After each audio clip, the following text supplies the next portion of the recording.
ठीक है सिर साहब, वो मामला जो हमारे पड़ोसी मुल्क इंडिया को बहुत खटक रहा है उसकी तरफ चलते हैं। वो है फील्ड मार्शल आसिम मुनीर साहब का मुजव्वज़ा दौरा श्रीलंका। इसको लेकर इंडियन मीडिया में 2-3 दिन पहले से ऐसी रिपोर्ट्स आना शुरू हो गई जिसमें ये चर्चा किया जा रहा है कि उनका दौरा बहुत शाहाना है और उसमें वो ऐसे करेंगे वैसे करेंगे, टू मच डिटेल के लैविश विजिट करने जा रहे हैं। इंडियन मीडिया को जो ये तकलीफ है ये असल में किस कॉन्टेक्स्ट में है? बिल्कुल सही कह रहे हैं। मैं पढ़ रहा था इंडियन मीडिया को तकलीफ हो रही है कि वो हेलीकॉप्टर के अंदर इधर जाएंगे, फिर हेलीकॉप्टर के अंदर इधर जाएंगे, हाँ। फिर वो बड़े 5 स्टार होटल में वहां ठहरे हुए हैं और and so on and so fourth. अरे यार खुदा का खौफ करें। श्रीलंका के अंदर इट्स अ माउंटेनस एरिया, उनका जो सारा नॉर्थ है, एंड वहाँ ट्रैवल इज बाय हेलीकॉप्टर। सड़कों के ऊपर आप जाएंगे तो 6 घंटे लग जाते हैं एक शहर से दूसरे शहर ऊपर जाने में पहाड़ों। So basically you have to travel by helicopter. तो ये कोई नई बात तो नहीं है। दूसरी बात ये कि जी ऑब्वियसली यार field marshal is like a head of state, तो वो ही has to stay in a 5 star hotel. क्या आप चाहते हैं कि वो कोई अपार्टमेंट में जाके रहे? मतलब रिडिकुलस बातें कर रहे हैं। मगर बेसिकली जो बात कर रहे हैं ना, उनको परेशानी हुई हुई है कि इतनी अहमियत क्या है इस ट्रिप की, क्यों इस ट्रिप पे ये जा रहे हैं। अच्छा मैं आपको बता देता हूँ इसकी अहमियत क्या है, जो कि उनको भी पता है और तकलीफ इसीलिए हो रही है उनको। इसकी अहमियत ये है कि अब एक नया ग्रुप बन रहा है led by Pakistan and China in south Asia, और वो है टू रिप्लेस सार्क। जी। अगर इंडिया ताबन नहीं करता सार्क के ऊपर और वो आइसोलेट हो गया है, तो ये फिर एक नया ग्रुप बना लेंगे टू रिप्लेस सार्क, या ये इंडिया के बगैर ही सार्क को चलाएंगे और चाइना को भी उसमें ऐड कर लेंगे। और मेरा ख्याल है कि इस किस्म की लॉबिंग हो रही है और उसमें जाहिर है फील्ड मार्शल साहब की बात ही सुनी जाएगी कि एक सीरियस इशू है एंड चाइना का पूरा सपोर्ट है। और चाइना और श्रीलंका के तल्लुकात भी बहुत अहम है। वहाँ चाइना की बहुत बड़ी इन्वेस्टमेंट है इन द पोर्ट स्पेशली, और इसीलिए इंडिया को बड़ी तकलीफ है कि अब पाकिस्तान जो है इज बिकमिंग अ पिवट, जिसके इर्द गिर्द सारे साउथ एशियन नेशंस जो हैं उनको इकट्ठा किया जा रहा है जी, बिकॉज चाइना बैकग्राउंड में रहना चाहता है। तो आई थिंक एक तो ये बहुत इंपॉर्टेंट डेवलपमेंट है। अब मैं कल ही बात कर रहा था, जब क्रिकेट की बात हो रही थी, तो मैं कह रहा था क्रिकेट के अंदर श्रीलंका हमेशा इंडिया को सपोर्ट करता है। पहले बांग्लादेश भी करता था, अब नहीं। तो अब क्रिकेट के अंदर भी एशियन क्रिकेट काउंसिल जो है वो अगर श्रीलंका अलग हो जाता है फ्रॉम सपोर्टिंग इंडिया और वो आ जाता है between two support Pakistan and Bangladesh, तो एशियन क्रिकेट काउंसिल बच सकती है। मगर अगर श्रीलंका ने टिका रहा विद इंडिया तो फिर एशियन क्रिकेट काउंसिल भी नहीं बचेगी, डिवीजन हो जाएगी राइट इन द मिडिल। तो आई थिंक इट्स इम्पोर्टेंट कि श्रीलंका को साथ लिया जाए। After all it's the 4th largest member of that group of SAARC, India, Pakistan, Bangladesh, Sri Lanka.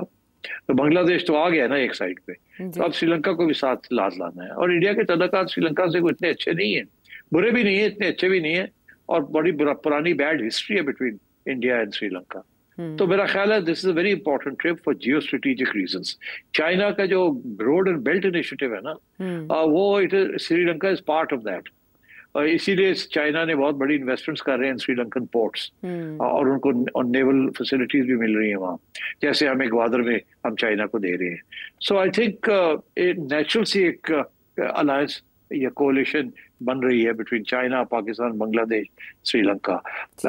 So I think India इसीलिए परेशान है, and I think field marshal साहब is the right man to go and say कि जी we need to do this, और उनकी बात भी सुनी जाएगी।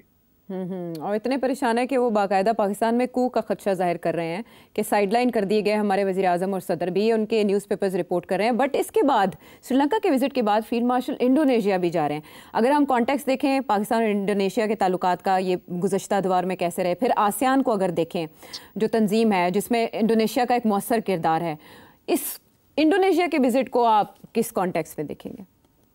Very important. देखिए Indonesia is a very important, it's probably the largest Muslim country outside India, Pakistan. It's actually more Muslims in Indonesia than in anywhere else. तो और Indonesia जो है इट्स ऐसे एरिया में है जहाँ ऑस्ट्रेलिया, अमेरिका वगैरह बड़े हावी हैं। बट सबसे इंटरेस्टिंग बात यह है कि इंडोनेशिया के अंदर एक बहुत स्ट्रॉन्ग ओपिनियन है अगेंस्ट इजराइल। लोग ये कहते हैं कि अगर सऊदी अरेबिया भी इसराइल को रिकग्नाइज कर ले तो इंडोनेशिया नहीं करेगा। तो अब पाकिस्तान के लिए भी इसी किस्म का प्रॉब्लम है कि पब्लिक ओपिनियन इतना सख्त खिलाफ है इसराइल के और अमेरिका के, that they will find it very difficult to join Saudi Arabia. अब सऊदी अरेबिया को जरूरत है इन सब की। It wants the major Muslim countries. अगर वो कदम उठाते हैं कोई तो they will want Pakistan and Saudi Arabia and Turkey behind them.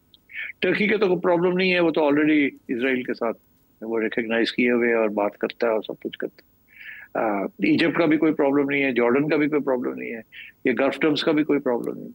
Problem अगर है तो पाकिस्तान इंडोनेशिया का प्रॉब्लम। तो आई थिंक ये भी डिस्कशंस हो रही होंगी बिहाइंड द सीन्स कि हमने क्या करना है, अगर ऐसी सूरत हाल होती है तो हम क्या करेंगे। तो I think Indonesian trip is very important also. दूसरी बात ये है कि इंडोनेशिया जो है इस वक्त उसने बहुत बड़ा ऑर्डर प्लेस किया हुआ है for French Rafales, billions of dollars का। वो भी साइन ऑफ तो हो गया था मगर अभी पूरे डिटेल्स उसके नहीं आए। इंडोनेशिया ने जब देखा है कि ये पाकिस्तान ने चाइनीज जेट्स के साथ, जो कि 1/4 कॉस्ट है उसकी जी, कि इतना कुछ कर लिया है, तो इंडोनेशिया का भी सर चकरा गया है। ये सोचों में पड़ गए हैं कि हम करें या ना करें, राफेल लें या ना लें। राइट। और अब इस मिशन को लीड कर रहे हैं आसिम मुनीर साहब, जिन्होंने इससे पहले यूएस का कामयाब दौरा किया और उसके बाद जो वो इरादे रखते हैं, जिस तरह से वो कनेक्ट कर रहे हैं या पुल का किरदार अदा कर रहे हैं खित्ते में, वो इंडियन मीडिया को ज़ाहिर है खटक रहा है, क्योंकि उनकी हुकूमत को और उनके इरादों को खटक रहा है। आप सवालों को प्रोग्राम का हिस्सा बनाएंगे। जो गुज़श्ता हमारा टॉपिक था, जिस बात हो रही थी, गुज़श्ता से पैवस्ता ही ये सवाल है बुरे वाला से उमर फारूक साहब का। सर साहब, जब हम आजकल इंटरनेशनल फॉरेन एनालिस्ट को देखते हैं तो एक बात को आजकल बड़ा उसका जिक्र हो रहा है कि अमेरिकन जो मिलिट्री हेजमनी है उसको चाइना ने काउंटर कर लिया और किया है वो इंडिविजिबल सिक्योरिटी और कॉमन प्रॉस्पेरिटी। मुझे बताइए कि इस बात का मतलब क्या है, इस बात को जरा हमें जो है सादा अल्फाज में समझा दें।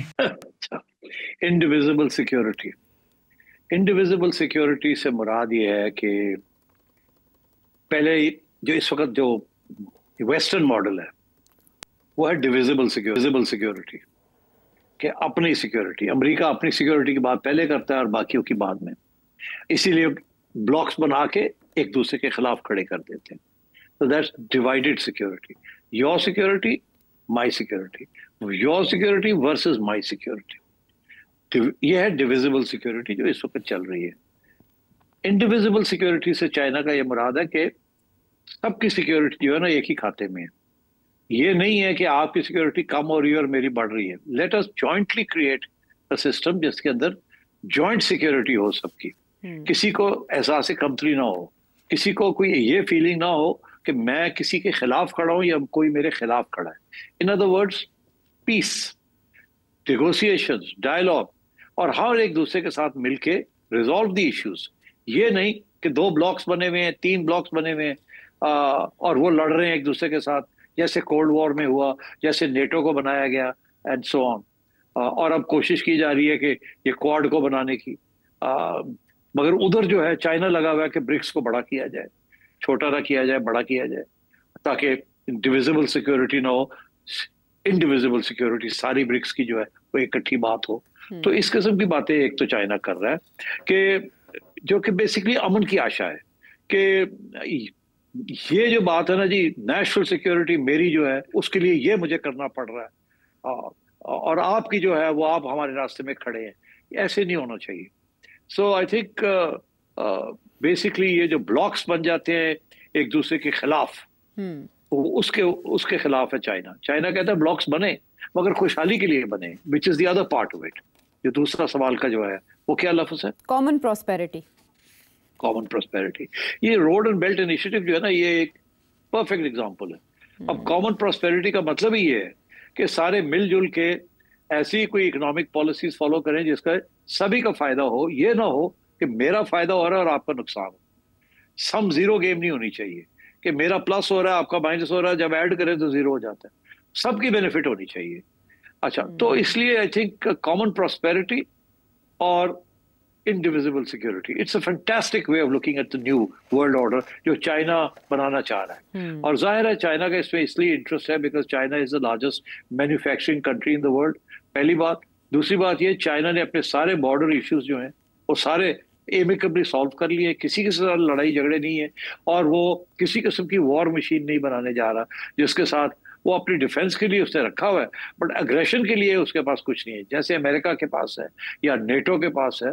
जैसे यूक्रेन में नेटो अग्रेशन कर रहा है, और उधर जो है अमेरिका जो है वो भी एग्रेसिव मूड में है, जो उन्होंने मिडिल ईस्ट के अंदर किया है, इट्स ऑल अग्रेशन। तो I think that is what is meant by indivisible security and common good. ठीक है, यानी मिलिट्री हेजमनी जो अमेरिका की थी उसको काउंटर चाइना के साथ कर लिया उस प्लान के साथ। अच्छा, लाहौर से राना नवीद साहब क्या जानना चाह रहे हैं? अरेबियन स्टेट्स जो है गल्फ की, वो ब्रिटिश इंडियन एम्पायर का हिस्सा थी। 1889 का एक इंटरप्रिटेशन एक्ट है, उसके बारे में बीबीसी हिंदी में और उसके अलावा भी इंडियन चैनल्स पे कुछ एजुकेशन रेलिवेंट चैनल पे इस तरह की स्टोरीज जो है वो अपलोड हुई हैं पिछले कुछ दिनों में। तो ये बताइएगा कि वाकई ही ये ऐसा था? विकिपीडिया तो इसका प्रूफ देता है, इसके बारे में आप क्या कहते हैं? 1937 से ऑनवर्ड जो है इसको ओवरलुक किया गया, पाकिस्तान या इंडिया का ये हिस्सा हो सकते थे। बराए करम इसके बारे में बता दीजिएगा। हाँ, देखिए, ये बात बहुत कम लोगों को पता है। आप पाकिस्तान की आज़ादी तो 47 में हो गई, मगर ये जो गल्फ स्टेट्स है ना, ये ब्रिटिश इंडिया पॉलिसी के तहत ब्रिटिश गवर्नमेंट इनको चलाती रही है अंटिल वेरी रिसेंटली। अब फॉर एग्जांपल, मैं एग्जांपल आपको देता हूँ, ओमान है। ओमान ब्रिटिश प्रोटेक्टेड नहीं, बॉम्बे प्रेसिडेंसी का प्रोटेक्टेड रहा है अभी हाल ही, टिल 1971। और इनमें से बेशतर जो ममालिक हैं, they were governed by British under the British India policy. ये सही है। ये यूएई वाला भी, ये तो 1961 में पहले कुछ लोग आजाद हुए। Out of all of these they have now only recently become independent. तो जैसे मैंने कहा, एडन जो है वो तो बॉम्बे प्रेसिडेंसी का हिस्सा था under the British India policy. तो दैट इसका ये वो सही कह रहा है BBC, that was what the case was. तो हिस्सा हो सकते थे इंडिया या पाकिस्तान का, इनको क्यों ओवरलुक किया गया, ये उनका सवाल है। नहीं, हिस्सा वो बिकॉज कंटिग्यूअस नहीं है ना, सब कॉन्टिनेंट तो इधर है ना, तो उधर थे। कल को आप कहेंगे कि ब्रिटिश पॉलिसीज तो वो मिडिल ईस्ट में भी थी, हाँ। तो उनको भी पाकिस्तान का हिस्सा बनना चाहिए था। अच्छा, ज्योग्राफी की वजह से ऐसा हो नहीं सका, ये फर्क। हाँ, ये सब कॉन्टिनेंट तो एक है ना, हिंदुस्तान। हाँ, तो यहाँ तकसीम हो। ब्रिटिश इंडिया पॉलिसी जो थी उसमें बर्मा भी आता था, उसमें ये middle eastern states, some of these, ये जो इधर की स्टेट्स हैं गल्फ वाली, ये भी आती थी। ठीक है।